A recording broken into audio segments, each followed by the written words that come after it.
Olá, olá galera!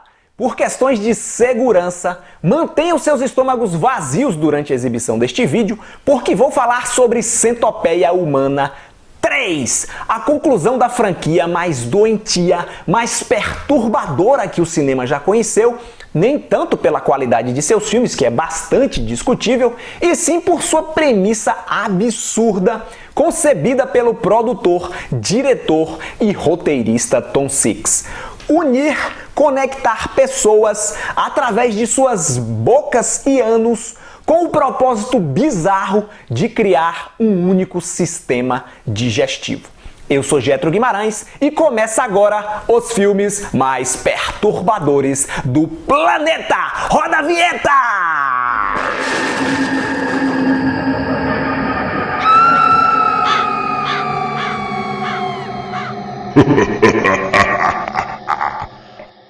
Muita gente cobrando este vídeo, cobrando este review, e o motivo de estar protelando tanto é que eu queria fazer análise com este Blu-rayzinho na mão que eu só recebi esta semana da Amazon britânica. Tá aqui, The Human Centipede 3 Final Sequence, último filme da cinesérie que estava pronto desde 2013, mas por problemas com a censura, falta de um distribuidor corajoso, teve seu lançamento adiado diversas vezes. Infelizmente, a expectativa gerada durante todo esse tempo não é correspondida.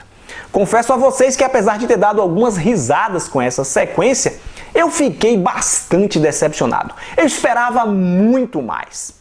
A minha insatisfação tem dois motivos. Primeiro, o nível de gore é bem inferior aos dois outros filmes. Quando eu soube que Centopeia Humana 3 teve problemas com a censura, eu fiquei logo imaginando que teríamos cenas sinistras, dantescas, o que não é o caso. Entenda, Centopeia Humana 3 tem sim cenas muito fortes que vão incomodar o grande público, mas para mim, Getro, que já estou acostumado com esse tipo de material perturbador, eu não vi absolutamente nada que me deixasse chocado. As birras com a censura provavelmente vieram de alguns diálogos racistas, sexistas, preconceituosos que existem na história. Segundo motivo, o tempo de cena da Centopeia, formada por 500 pessoas, é muito pouco. No Centopeia 1, a criatura, vamos chamar assim, ela aparece nos 40 minutos finais. No segundo, ela tem 35 minutos em cena. E neste terceiro, ela aparece faltando apenas 14 minutos para o término do filme. Ridículo! A trama se desenrola num grande complexo carcerário norte-americano que, estatisticamente, é a prisão que dá mais prejuízo ao governo, por conta das suas inúmeras rebeliões, custos médicos e troca constante de funcionários. O lugar é comandado por um diretor linha dura chamado Bill Boss, um cidadão completamente descontrolado, sádico e que fala aos gritos, vivido pelo Dieter Laser, o vilão do primeiro Centopeia, aqui num outro papel, uma interpretação bastante caricatural, que na verdade é o grande atrativo da obra. Uma máquina de disparar ofensas, falar frases absurdas e cometer atos escrotérrimos. Só para vocês terem uma ideia do grau de crueldade deste cara, ele tem em cima de sua mesa como tiragostos um potinho contendo clitóris secos. Isso mesmo que você ouviu, clitóris secos. Ele importou essa iguaria da África. Como vocês sabem, naquele continente, essa brutal mutilação feminina acontece em algumas regiões. O Boss, ele é um gourmet tão refinado quanto o Hannibal Lecter. Numa outra situação, ele castra um preso e manda preparar um prato com os ovos do sujeito. Energy food. Depois de receber uma prensa do governador Hughes, interpretado por Eric Roberts, o irmão de Julia Roberts, para que diminua os gastos e coloque sua prisão na linha, o Bill percebe que nenhum dos seus métodos de tortura vai atingir este objetivo e concorda com a ideia maluca do seu contador Dwight, interpretado pelo Lawrence Harvey, num personagem completamente oposto ao que ele viveu no segundo filme, onde mal abria a boca. Nesta sequência, ele conversa pelos cotovelos. O Dwight é fã da franquia Centopeia Humana e convence seu chefe a pôr em prática aquele experimento dentro da penitenciária.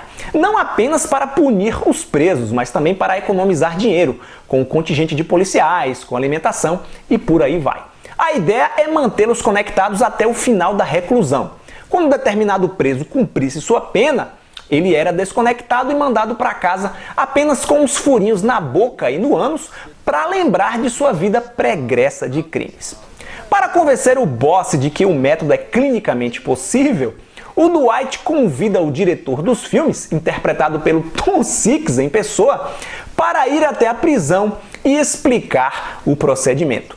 Coisa que o Bill reluta inicialmente, porque ele tem uma opinião bastante contundente sobre o cineasta. I don't speak with a stupid filmmaker about his boob fetish. A montagem da Centopeia contém algumas cenas fortes envolvendo costuras de partes do corpo, membros sendo dilacerados e sangue espirrando, mas nada que você já não tenha visto pior nos dois primeiros, sobretudo no segundo, onde a violência gráfica é mais intensa. Apesar de impactante, aquele monte de prisioneiros conectados no pátio da prisão, o trecho dura pouco. Eu li resenhas sobre Centopeia Humana 3 na internet e vi que algumas pessoas encontraram críticas sociais dentro do filme. Críticas ao sistema carcerário norte-americano, que, guardadas as devidas proporções, está passando por uma crise similar ao nosso, com problemas de superlotação, baixo investimento do governo, falta de um programa para a reabilitação dos presos e por aí vai. Pode ser que haja isso dentro do filme, mas eu sinceramente não acredito. Crítica social nunca foi prioridade para Tom Six, que é holandês, ele não é norte-americano. Nos dois primeiros longas-metragens não havia nada desse tipo. O objetivo sempre foi chocar e acredito que nesse terceiro a intenção também seja essa. Numa entrevista de divulgação dessa sequência, um jornalista perguntou ao Six se esse realmente era o último, se ele ia encerrar a franquia. Ele falou que sim, mas que ele tinha planos para um quarto filme que ele não ia desenvolver por falta de grana, era uma superprodução, onde um grupo de médicos é convidado pela ONU, olha só a maluquice, para ir até a África resolver o problema da fome, fazendo uma centopeia com milhões de pessoas, centopeia essa que era autossustentável, ou seja, a boca do primeiro seria costurada no cu do último. Vai me dizer que isso é comentário de alguém que está preocupado com crítica social? Tanto não é que o roteiro do Centopeia Humana 3 aposta todas as suas fichas no personagem Bill Boss, suas ideias estapafúrdias e politicamente incorretas. Ao contrário dos dois primeiros, que eram mais filmes de suspense, esse aqui abraça de vez a comédia de humor negro. A performance do Dieter Laser é extremamente exagerada. Ele trabalha no overacting nível máximo. Numa comparação tosca, numa analogia demente, ele lembra o Pierre, personagem do Perry Salles em Cinderela Baiana, filme que eu já analisei aqui no canal, cheio de gestuais, falando sempre aos gritos e com umas dancinhas engraçadas quando ele está feliz. Quem mais sofre com os ataques de fúria do Bill Boss é sua secretária Daisy, que é obrigada a sujeitar-se aos caprichos escrotos do cara, que chama ela de peitos, boceta, puta e outros apelidos igualmente depreciativos. A personagem é interpretada por Brie Olson, uma loirinha gostosa que é atriz pornô e está tentando fazer a migração para o cinema mainstream. A moça tem futuro, sua atuação é bem convincente, até porque no filme só tem ator canastrão. Sir, could I please have a candy for the taste? Don't, Daisy, don't! Shut up! This is salty.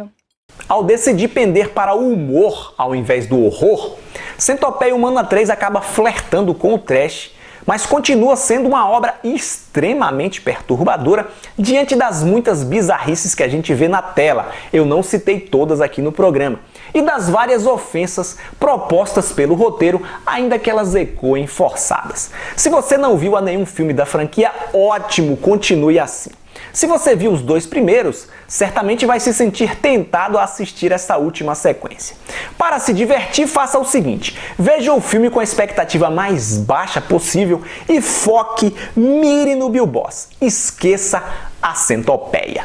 Vou ficando por aqui, obrigado mais uma vez por sua audiência. Se você gostou do programa, já sabe, deixa aí o seu like, compartilhe o vídeo com seus amigos nas redes sociais e assine o canal. Aguardo mais sugestões de filmes perturbadores. Mandem aí nos comentários, pelo Facebook, pelo Twitter, pelo Google+, por e-mail, por onde você quiser. Mas mande! Este programa é feito com a sua colaboração. Tchau e até a próxima. Assista também a estes vídeos e em seguida clique aqui para assinar o canal. Eu disse clique aqui para se inscrever no canal. Inscreva-se no canal. Inscreva-se no canal. Inscreva-se no canal. Eu disse assine o canal.